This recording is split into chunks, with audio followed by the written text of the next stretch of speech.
Closed doors, I'm a fool for your love.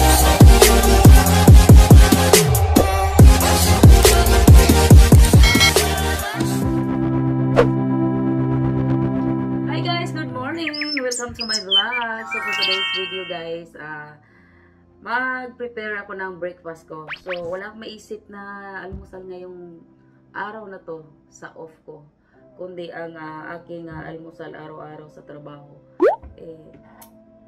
Wala akong maisip talaga. Ayaw ko ng hot cake.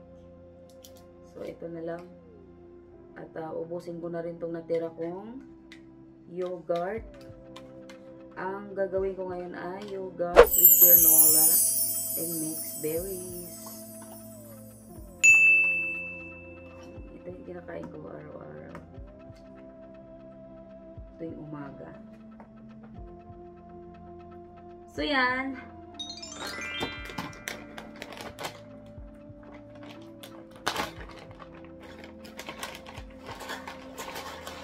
At ubusin ko na rin ang aking granola with almond.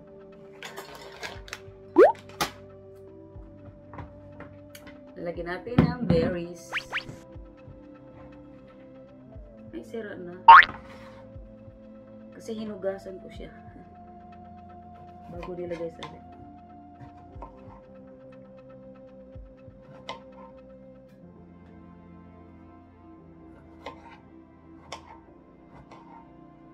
Kalimutan ko pala lagyan ng banana to.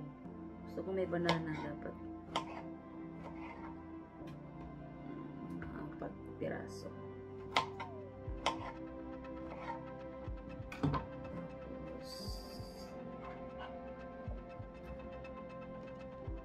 Strawberries.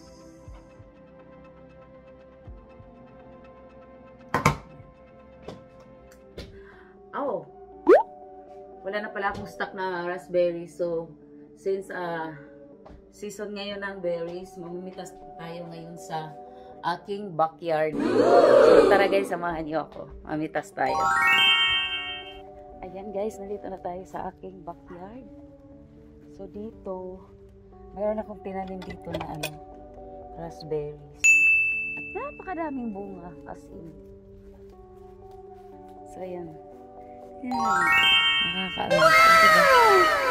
Ang dami.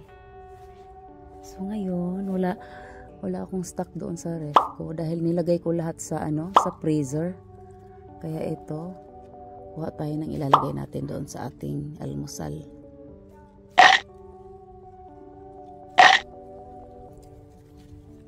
Ay, mayroong daming bunga, as in. Dami ko na napitas dito. Dami ko na rin napamigay sa kapitbahay ko. Mga friends ko.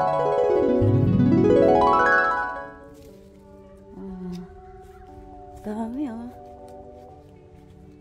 Alam niyo ba guys, na isang puno lang to, tinanim ko, tas dumami siya ng dumami. Di mahirap padamihin yung yung raspberry.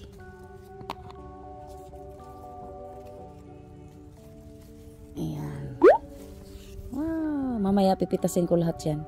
Gagawa ako ng jam. Raspberry jam. Siguro pwede na to. Ayan Ihahalo lang natin doon sa ating almusal. So yan, isang puno lang yan. Tapos pinutol nga ng asawa ko yung iba And then mayroon pa dito. Imagine guys Ang haba ng tumubo siya doon. Nahalo. So yan.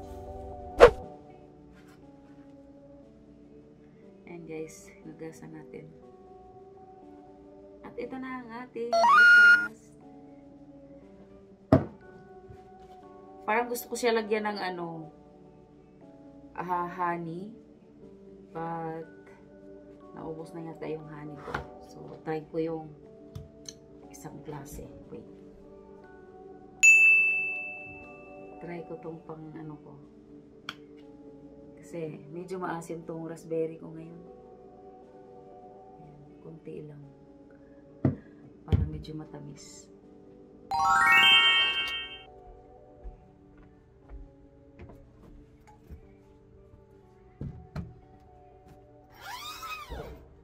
Sirado natin guys para walang langaw. Dito tayo ngayon sa backyard. Ayan. Medyo makalat dito ngayon dahil kahapon na tayo guys. Sarap mag-almusal sa ganito, no? Kaso lang, ilang buwan na naman, winter na naman, so bihira lang magagamit talaga ang backyard.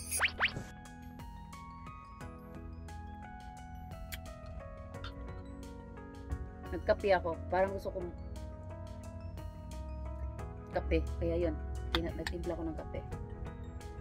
So ngayon, ang weather ngayon dito is, maganda, mainit.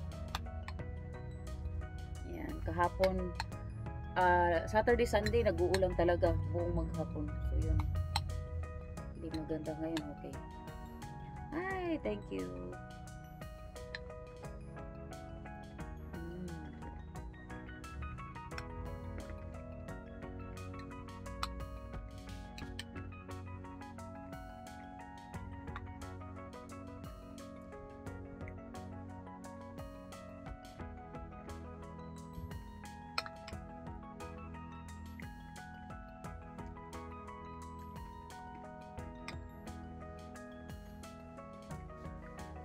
Mahaba na naman yung damo namin.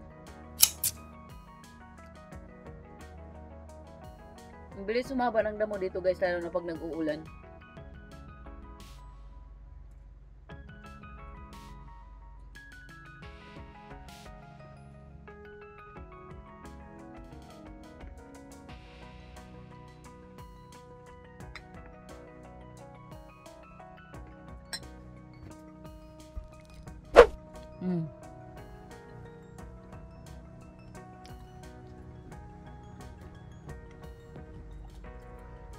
Mahaba na.